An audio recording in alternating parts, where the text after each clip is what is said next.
Good morning, champions. This is Professor Asuran from Government College of Technology. I am having my technical champion Silveraj along with me. இப்போ angular measurementல என்னென்னலாம் ஃபேமஸாக use பண்ணப்படுது?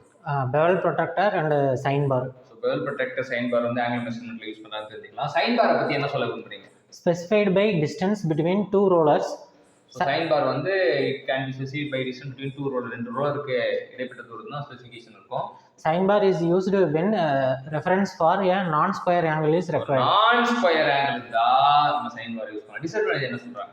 Cannot measure the angle more than 60 degree. 60க்கு மேல கிடையாது அப்படின்றாங்க. 60க்கு மேல misalignment introduces error. So ஏதாவது misalignment error வரதுக்கான பாசிபிலிட்டி இருக்கு. ஸோ அதனால தான் வந்து சைன் பார் வந்து யூஸ் பண்ணக்கூடாது சொல்றாங்க. அடுத்தது என்ன பார்க்க போறோம்னா த்ரெட் மெஷர்மெண்ட் அப்படின்றத பார்க்க போறோம். த்ரெட் மெஷர்மெண்ட்டில் வந்து டயக்ராம் கொடுத்துருக்காங்க. ஸோ மேக்ஸிமம் இருக்கிறது வந்து பார்த்தீங்கன்னா மேஜர் டயாமீட்டர், அப்புறம் மினிமம் இருக்கிறது மைனர் டயாமீட்டர். ரெண்டு த்ரெட்டுக்கும் கான்சிக்யூட்டிவ் தூரம் வந்து பிட்ச், அப்புறம் டெப்த்தை பற்றி சொல்லியிருக்காங்க. பை 3 wire மெத்தடில் distance between over the out range என்ன சொல்கிறாங்க? W is equal to capital D plus 3 into D minus 1.5156 P. So D plus 3D minus 1.5156 P வச்சு 3 wire மெத்தடில் வந்து இந்த distance with respect to distance W கண்டுபிடிக்கிறாங்க.